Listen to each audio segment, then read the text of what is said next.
What a matchup between the Colorado Avalanche and the New York Rangers. Alexander Georgiev returns to New York and he gets the win. It needed to go into a shootout, but there was really no other way for this game to end. It was just a back and forth affair, an early season classic. Kyle and I are going to break it all down. New episode of Locked On Avalanche coming right at you.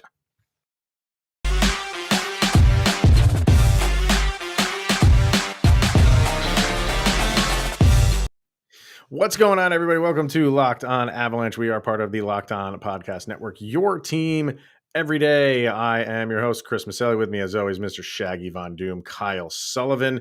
Thank you for making this your first listen of the day. And before we get to any of that goodness that we watched last night between the New York Rangers and Colorado Avalanche, first things first, follow us on our social media outlets, LOPN_Avalanche on Twitter, Locked On Avalanche on Instagram. Questions, comments, concerns, and opinions, lockedonavalanche@gmail.com.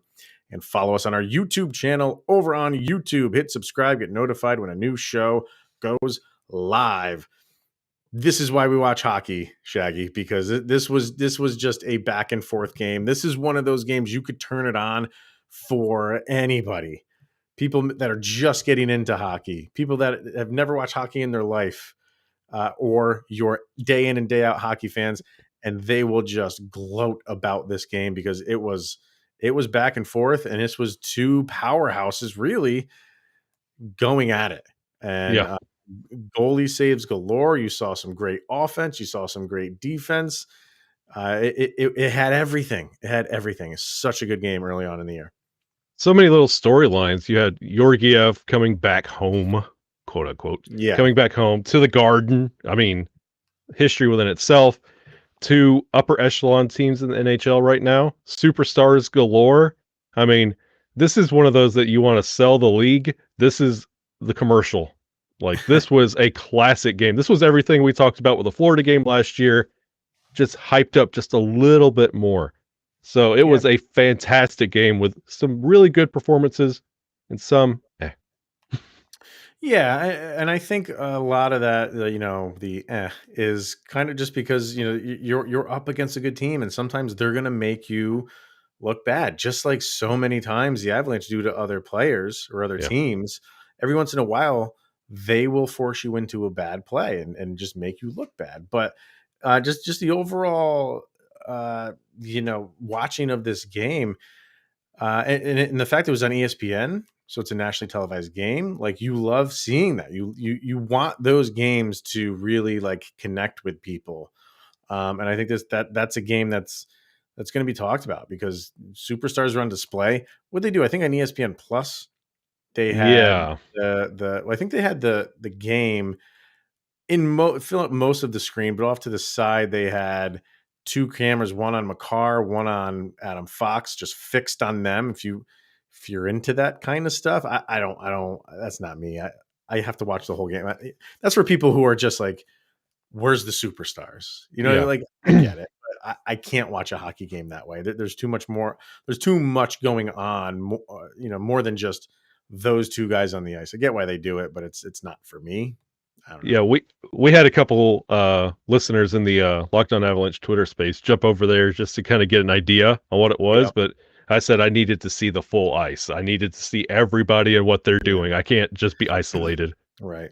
And as far as the Rangers go, that's we said many times kind of leading into this season, like the Avalanche have a target on their back and they're going to want the opposing teams are going to want to beat them night in, night out. Doesn't matter if you're Arizona or the Rangers, but maybe even more so for a team like the Rangers that was so close to getting into the Stanley Cup last year.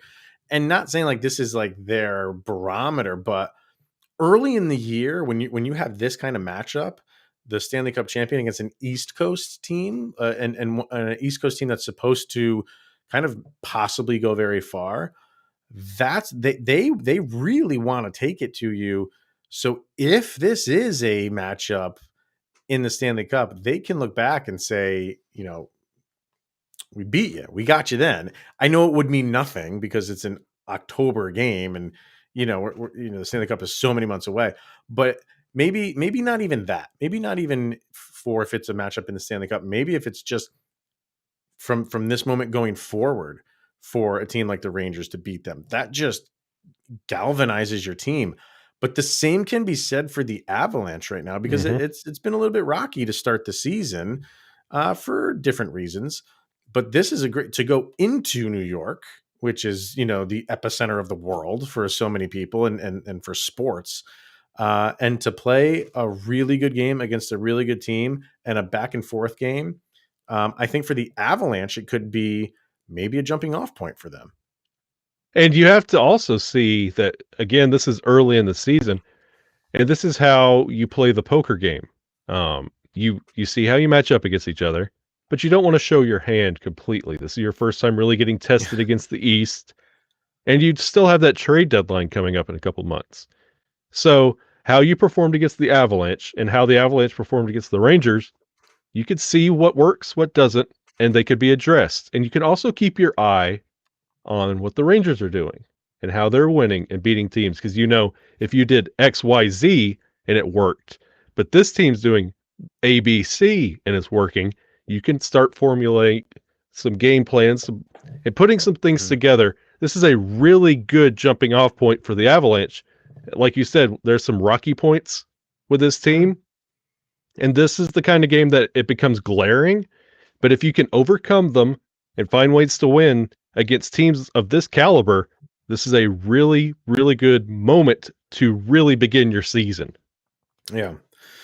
And I think, you know, overall that this, you know, the first period was, I think, a great period for the Avalanche. And this is the second game in a row where they've started off, you know, not kind of like trying to find their legs. They jump in and it's just full steam ahead right from the get-go. So you liked seeing that. And we'll get into kind of like specifics of the game, maybe specific plays, players, obviously, but we have to start with the goalies because this was a goalie matchup.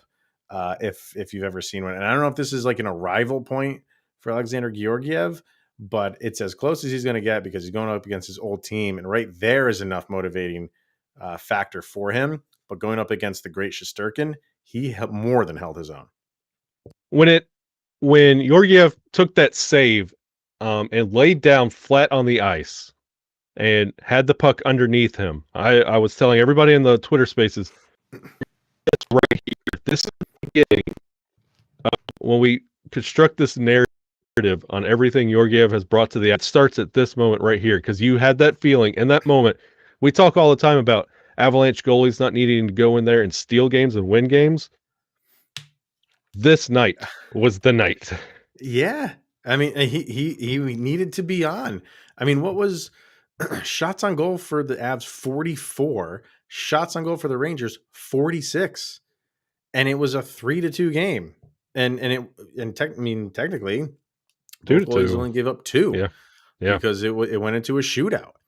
So, I mean, to have both teams shooting into the 40s and only give up 2 goals, yeah, man. Like we've said it. This is like, I want to see him be the reason why the Avalanche won a game. And this was. I mean, yeah, there was some good offensive moments for the Avalanche.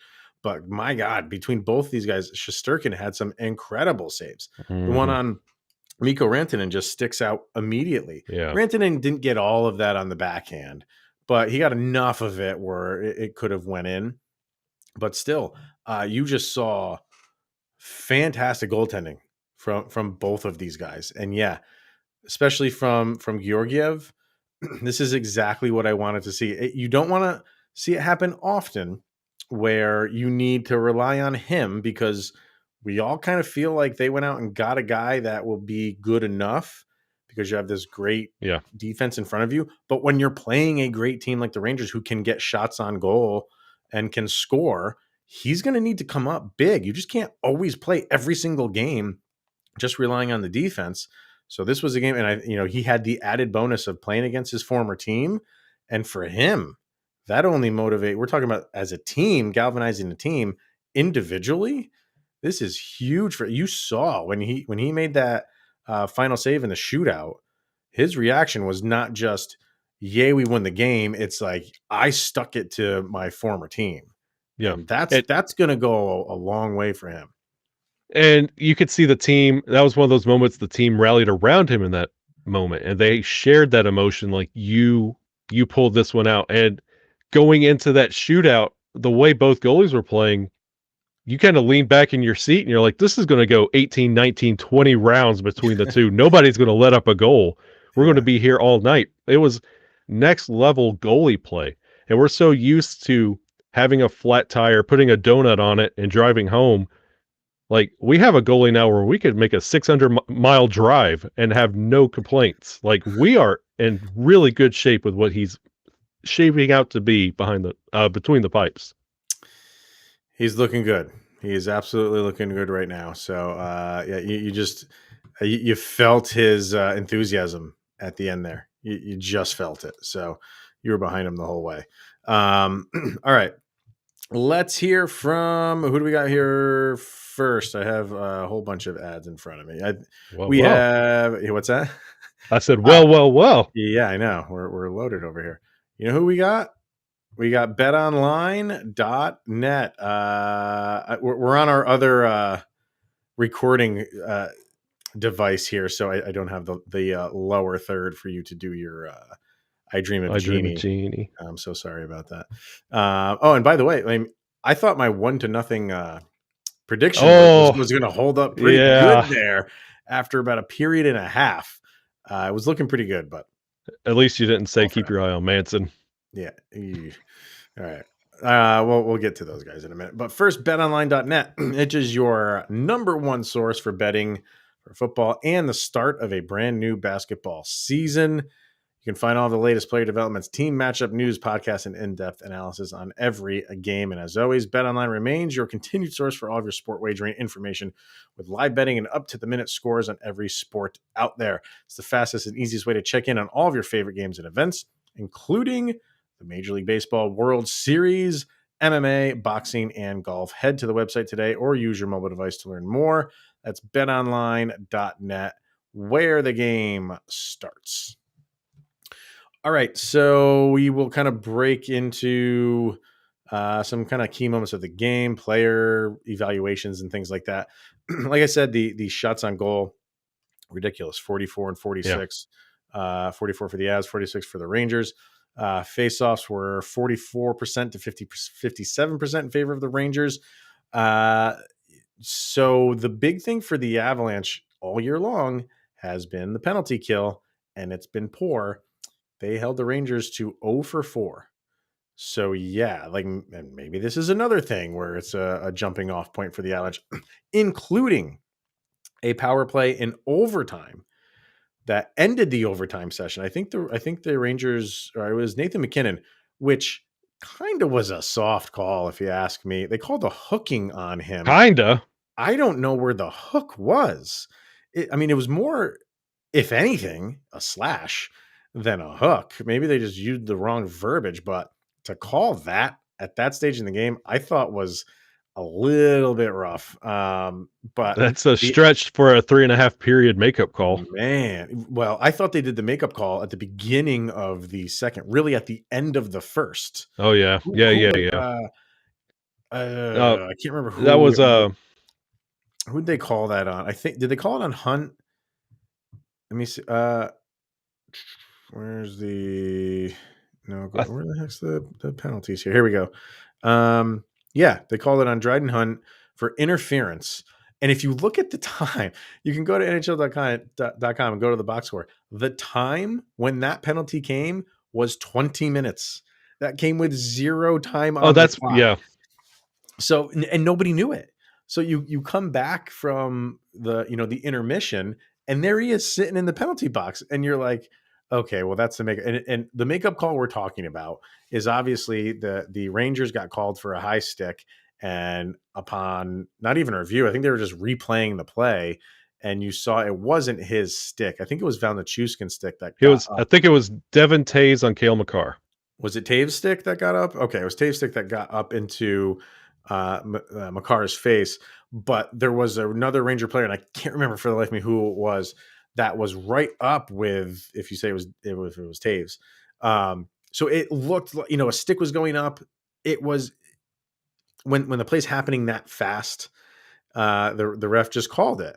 And you look at it and you see that it was not the Rangers player's stick, but because it's not a double minor, because blood was not drawn from Makar, they can't review it. Because it's just your run-of-the-mill 2-minute minor, those are not reviewable. So yeah, it was a bad call. The refs missed it. Avs didn't score on the penalty, so really no harm, no foul. But you knew a makeup call was coming. That was it. To call a penalty with especially an interference with no time on the clock is just baffling to me.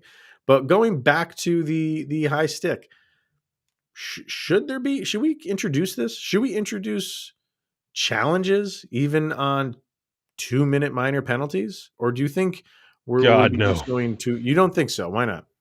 No, that will slow the game down so much. Like we were complaining about the offsides and the too many men calls and like the I understand like this one instance, and you honestly, if the Avalanche would have scored on that penalty, we might be having a different story, because I don't think I've ever cheered for the Avalanche not to score a goal in my life, but on that power play, I felt that, because we talked about in the first segment all the grandeur spectacle of this game. It would have been ruined if they would have scored on a goal that, I mean, anybody could have told you that was not a penalty.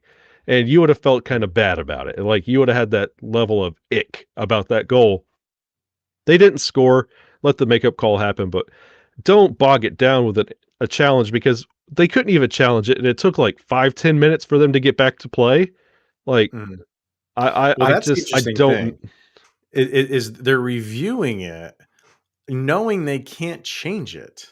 Like they're looking at that review and they're like, "Oh, we got that wrong, but there's nothing we can do by the letter of the rule. There's nothing we can do." So I would have not want to been those refs when they got to go talk to Gerard Gallant about, by the way, it was their own player, but we called it and we can't reverse it.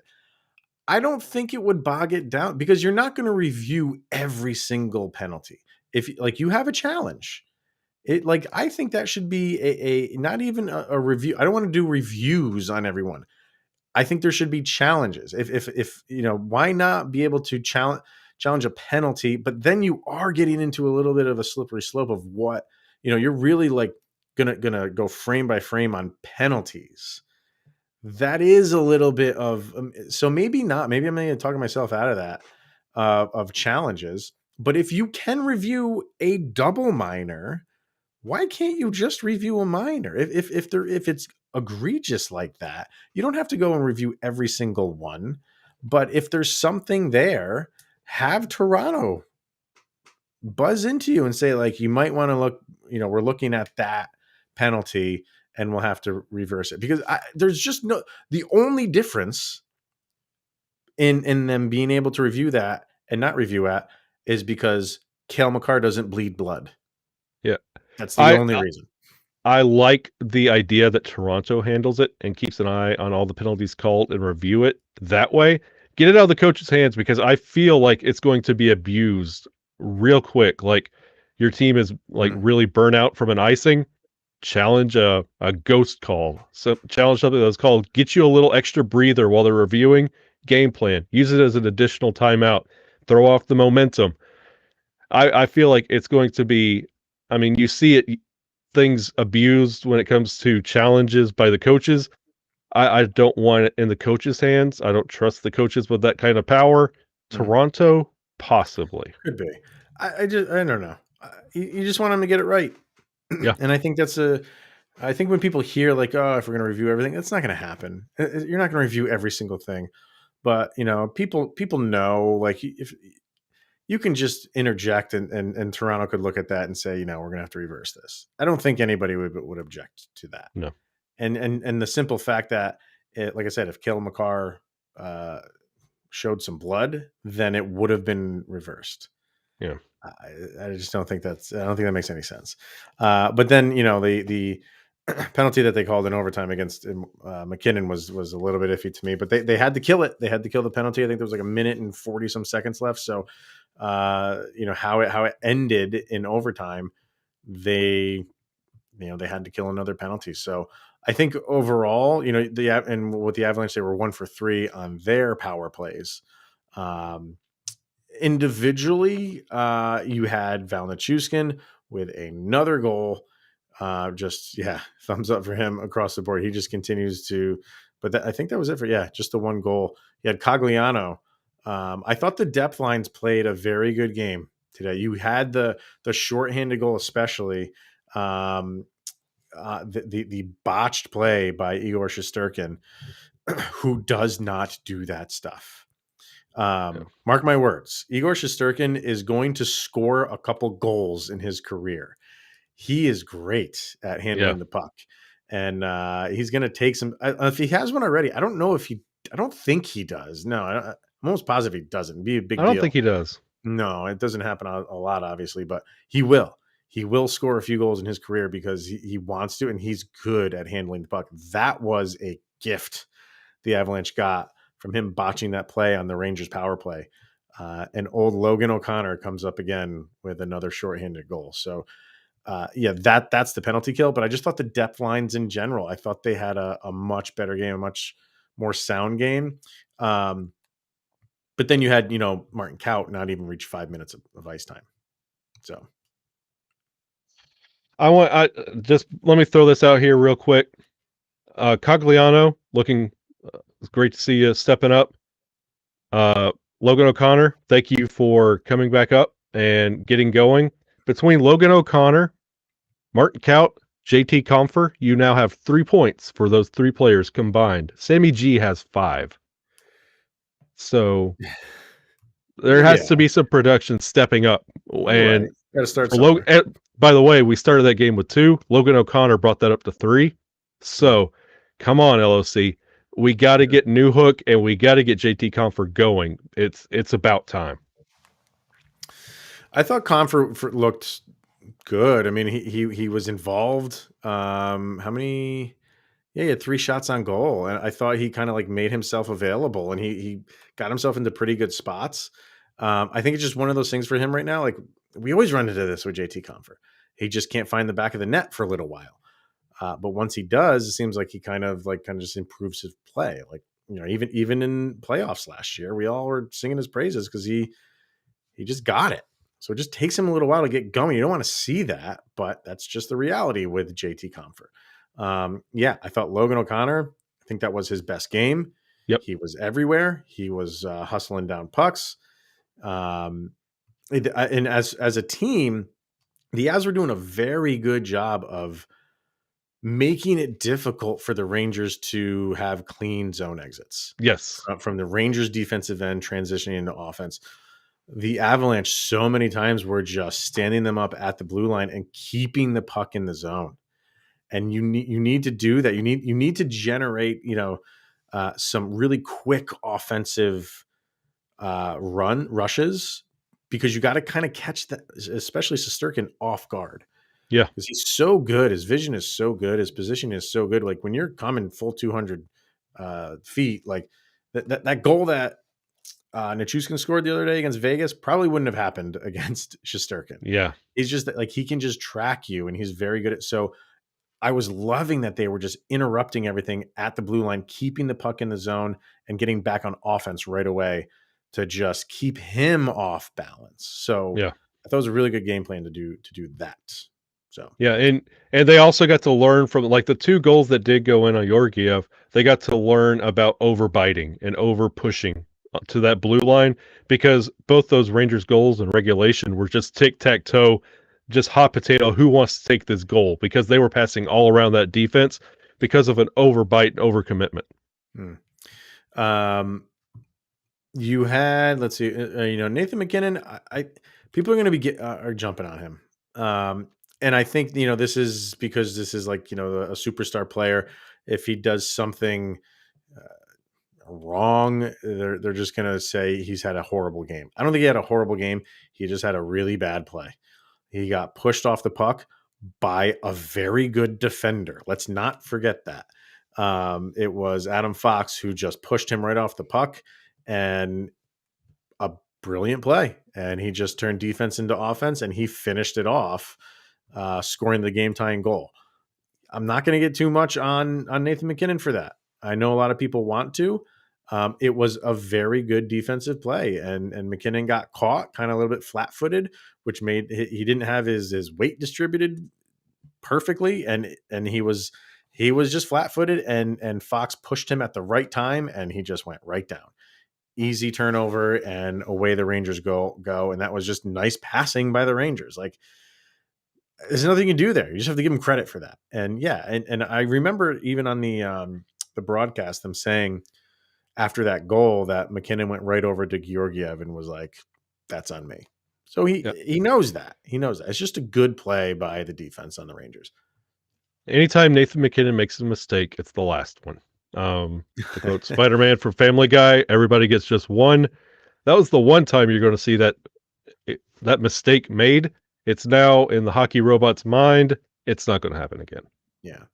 And two more guys I want to talk about. We'll talk about the bad first because it will end on a good note. I think Josh Manson had a rough game. Some really bad turnovers, a really bad penalty in the neutral zone on Panarin on a hold. He just seemed unsure of himself with the puck. I don't know. Maybe this game was moving a little bit too fast for him. Exactly. He's fine with his own team speed, but when the other team has really good speed as well, like he couldn't get rid of the puck fast enough whenever he would have it. And it led to a couple really, really bad turnovers in their own defensive end. And then the penalty, I mean, obviously they killed it, but you don't want that. I don't know. I didn't feel like he had his best game. And everybody on this team is going to have him. Yep. So I think this was his. Bad beats, bad penalties, and it's all bad positioning. He was overwhelmed in this game, and that's where it was overwhelmed, and all of the decisions he made came from a place of being overwhelmed, and it showed. So, which is so weird because he's been in the league long enough. You know what I mean? Like he knows. I don't know if the moment got to him, just being on the big stage of Madison Square Garden. Like, I hope not. I hope that wasn't it. I'm reading too much into it. I think it was just an off game for him. Yeah, let's hope it's an off game and not a Rick and Keel game where he can never play defense again. Or a who was the guy that couldn't throw to on the Chuck Knobloch? Oh yeah, just throw from second to first. I'm not going down that route right now, but I'm just chalking it up to just a rough outing for Josh Manson. On the other end, he's got nothing to show for it on the stat sheet, including a -2, believe it or not. But Mikko Rantanen was great in this game. He was everywhere. If it wasn't for Igor Shesterkin, probably would have had 4 goals on the night. Yeah. And I'm not like lying. I'm not trying to slight that or anything like that. Like, he was so good. Shesterkin had some really good saves on him. Let's see, 7 shots on goal for Mikko Rantanen tonight. And some were in close, some were in the slot. Like, he played fantastic, and it's just unfortunate that it's not showing up on the stat sheet. Yeah, he is quietly one of, like, right behind Nuke. He is right there as the top performer on the team. He is underappreciated, and it's gone on far too long. Yep. All right, let's get to our Locked On Avalanche Soundcheck. And for anybody that does not know, Kyle and I will pick 2 songs that we feel best summarize the most recent action. In this case, the Rangers and the Avalanche. You can follow this playlist over on Spotify and subscribe to it or follow it. And every time we add a new song after a game, you'll be the first to know. So what do we have today, Mr. Shaggy Von Doom? Everybody knows me. I'm that ska punk heavy metal guy. I'm not disappointing today. Today is the day. I want to make some YouTube listeners and watchers very happy. Black Label Society. Ooh. Concrete Jungle. That's the vibe, the Madison Square Garden, the New York, everything about it, the grit, the physicality. Listen to the song, watch the highlights. You'll thank me later. Black Label Society. I've seen them live like 2 or 3 times. One of my all-time favorites. Yeah. That's. I was thinking about going the route of something New York related because you just feel like you have to when it's like in the big city. That's the stage. I was going to do that. I was going to do Avenged Sevenfold the stage, but Ooh. I went a different route, and I kind of was focusing in on Georgiev coming back to New York. Well, I think we talked to John about this yesterday. I think he understands. Like he was not going to supplant Igor Shesterkin. Like once Shesterkin dug his heels into being that starter, he's one of the best in the league now. So I think he knew if he wanted to play, he was going to have to move on. So I think he understood that. But even so, I think he still has that little tinge of revenge, and that's what I'm going with. One of my favorite metal bands, Beast in Black. I brought them up a couple times here in the past. They have a song called "Revengeance Machine." And it just does not stop. Like it's just from the beginning to end. It's just that Andrew WK like party, just nonstop. There's no breakdown whatsoever. And I think that was him. I think he wanted to shut out bad when that went away. It's like, all right, now let's just focus in on getting the win, and that would be just as sweet. So though that's mine for Igor, just getting a little bit of revenge on his old team. I'm sure it feels good. All right, and then kind of our top players of the game. We'll throw out our number 3 and number 2. Why don't you start with that? Who you got? Nuke number 3, because he's been 1 and 2 every game this season. Yeah. So let him try out number 3. That's literally why I have him at number 3. Yeah, same with me. Yep. Number 2, LOC. Welcome back. Okay. I gotta say, like I'm not afraid to throw an opposing team player in these top 3. I think Logan O'Connor's a good one just because he hasn't been there yet this year. So it's nice to throw him in that top 3. But I think just because this was a goalie battle, I gotta throw Igor in there at number 2. I'm with you on number 3 with Val. He just keeps the train moving, to use the phrase. But I think at number 2, I got to put Igor because this was a good valley. Number 1, are we in agreement here with Martin Kaut?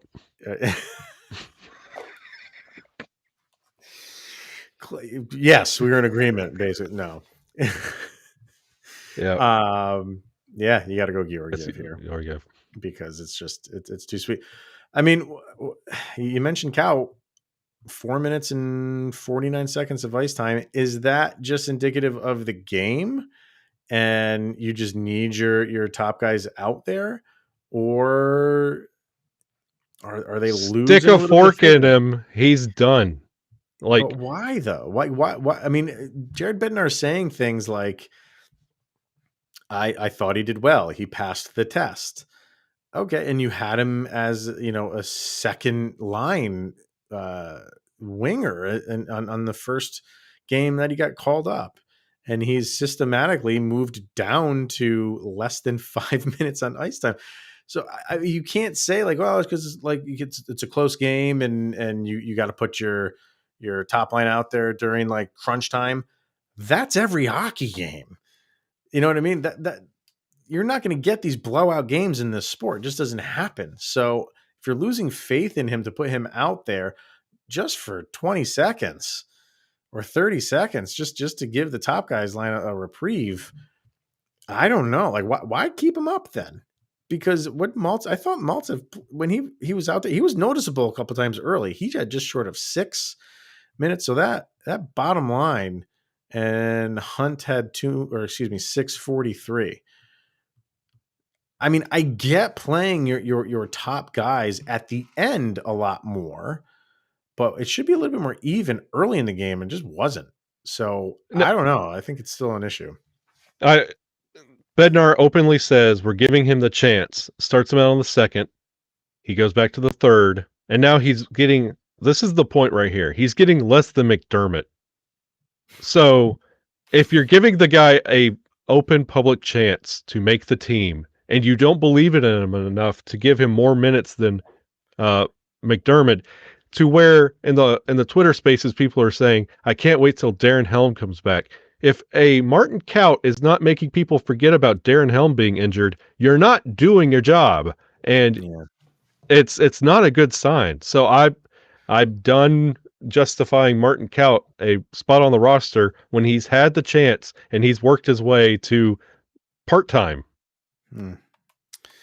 We'll see. We'll see if something happens tomorrow. I mean, they're moving guys up and down for salary cap purposes. So if they say they move anybody down, we don't know if it's going to stick or not. So we'll see. I haven't looked at any of the post game press conference with Bednar yet to see if he mentions him in particular or specifically about how he thought he did. So I mean, if you're only playing him less than 5 minutes, you don't have much faith in him. So. All right, everyone, that's going to wrap it up for us today. Great win for the Avalanche. This was a good game. These are the games that you are happy that you came out the winner of. When you lose games like this hurts for a little while longer. So great game by the Avs. Great game by the Rangers too. So exciting one early on in the season. So that's going to wrap it up for us today. Thank you for making this your first listen of the day. That is always appreciated. We will be back tomorrow with a brand new, fresh episode. And Kyle posed a question in his Twitter spaces that got some people riled up. So we'll talk about that tomorrow. Until then, he's Mr. Shaggy Von Doom. I'm Kyle Sullivan. I am Chris Maselli. This is the Locked On Avalanche podcast. We'll see you guys tomorrow.